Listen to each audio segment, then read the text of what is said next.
Narito ang iyong pang-araw-araw na horoscope para sa Pisces para sa araw ng March 8, 2026. Sa pagdating ng mapayapang umaga ng March 8, mararamdaman mo ang isang napakalalim na koneksyon sa iyong emosyonal na aspeto na magbibigay sa iyo ng kakayahang makaramdam ng mga bagay na hindi nakikita ng karaniwang mata. Ang mga planeta ay nagbibigay sa iyo ng isang pambihirang talas ng intuisyon at katuwiran upang maunawaan ang mga nakatagong mensahe sa iyong paligid. Kaya naman gamitin ang biyayang ito upang magbigay ng kagaanan sa mga taong nakakaranas ng kalituhan sa kanilang mga puso. Huwag kang matakot na sundin ang bulong ng iyong kalooban dahil sa araw na ito, ang iyong kakayahan na maging mahabagin ay magsisilbing isang mitsa ng pag-asa na magdadala ng tunay na kagalingan at dangal sa iyong pakikipag-ugnayan sa bawat sandali. Pagdating sa iyong karera at mga tungkulin sa trabaho, ang petsang ito ay nagdadala ng isang mahalagang pagkakataon kung saan ang iyong malikhaing galing at ang iyong malasakit sa kapwa ay lubos na mapapansin ng iyong mga nakatataas at kasamahan sa kumpanya. Mapapansin nila ang iyong mabusising paraan ng pagtapos sa mga gawain na may kasamang malalim na inspirasyon, kaya huwag kang mag-atubiling ilahad ang iyong mga pangarap na proyekto na naglalayong magbigay ng serbisyo na may puso at sapat na kalidad. Ang iyong kakayahan na makita ang sining sa gitna ng teknikal na mga obligasyon ay magbubukas ng mga pinto para sa isang pagkilala na matagal mo nang inaasam. Basta't panatilihin mo ang iyong dedikasyon sa bawat detalye ng iyong ginagawa ng may sapat na pasensya at talino. Sa usaping pananalapi, ang araw na ito ay humihingi ng isang matalinong pagsusuri sa iyong mga nagawang budget upang masiguro na ang bawat bahagi ng iyong kita ay nailalagak sa mga bagay na magbibigay sa iyo ng emosyonal na seguridad at kapayapaan sa hinaharap. Maaaring may lumitaw na oportunidad para sa isang investment na may kinalaman sa sining, musika, o mga gawaing tumutulong sa mga nangangailangan. Ngunit kailangan mong maging mabusisi sa bawat dokumento bago ka maglabas ng iyong pinaghirapang pera sa bawat transaksyon.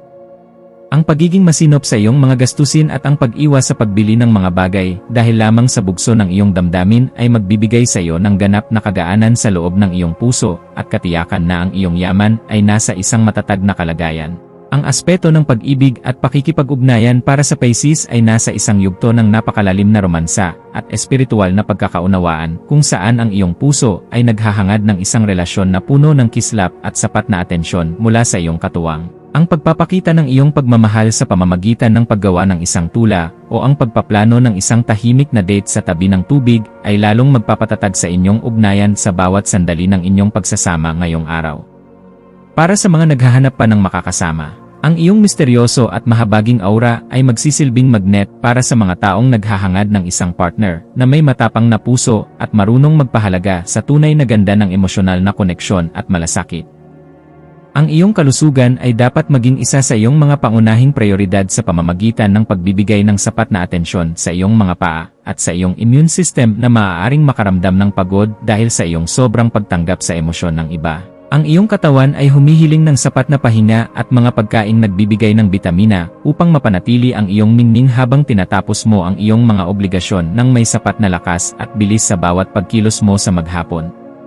Ang pagsasagawa ng mga ehersisyong nagpapalakas ng iyong tibay o ang simpleng pagligo sa maligamgam na tubig na may asin ay makakatulong upang mailabas ang mga negatibong vibes at mapalitan ito ng sariwang inspirasyon na magpapatibay sa iyong buong sistema. Sa iyong pakikipagkapwa-tao, ang iyong papel bilang isang matalinong tagapayo at mapagkakatiwalaang kaibigan ay magiging sentro ng atensyon, lalo na sa mga taong nangangailangan ng iyong mabusising pakikinig upang maayos ang kanilang sariling mga buhay.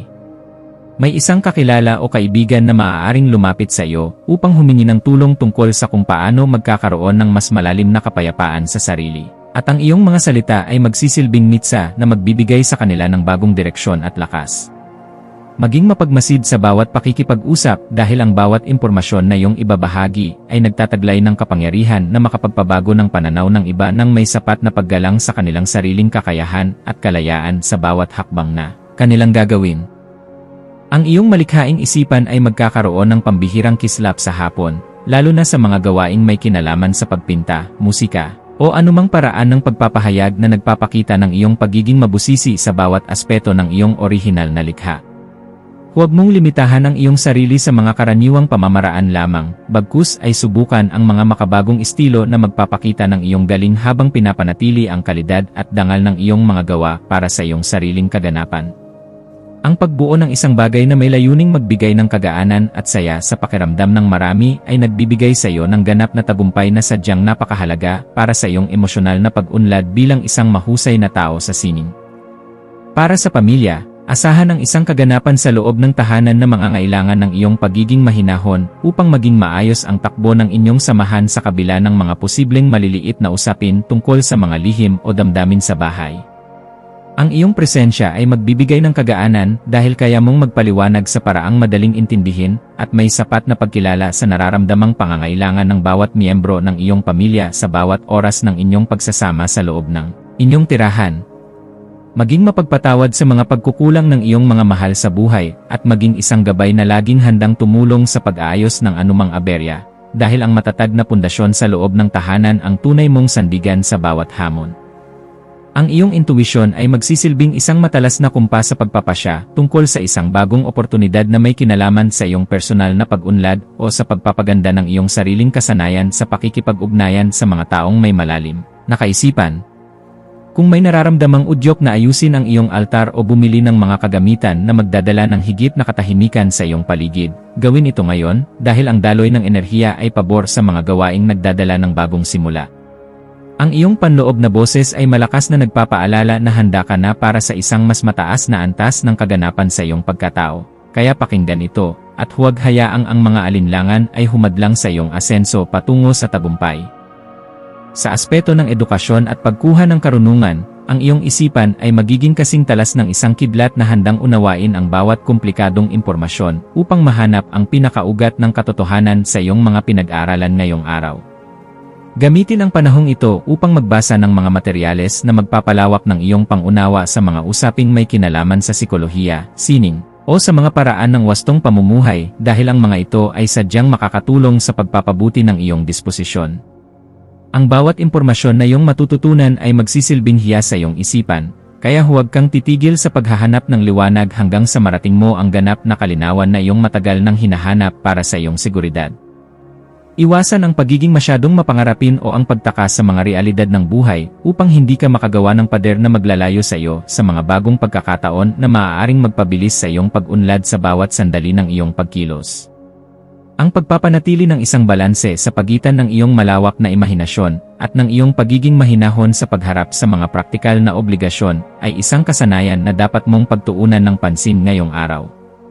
Ang pagpili sa kung ano ang nakakabuti sa iyong pangmatagalang mithiin ng hindi isinasakripisyo ang iyong mga prinsipyo ay magbibigay sa iyo ng mas mabilis na resulta at mas malalim na kagalakan sa bawat sandali ng iyong pakikipagsapalaran sa buhay.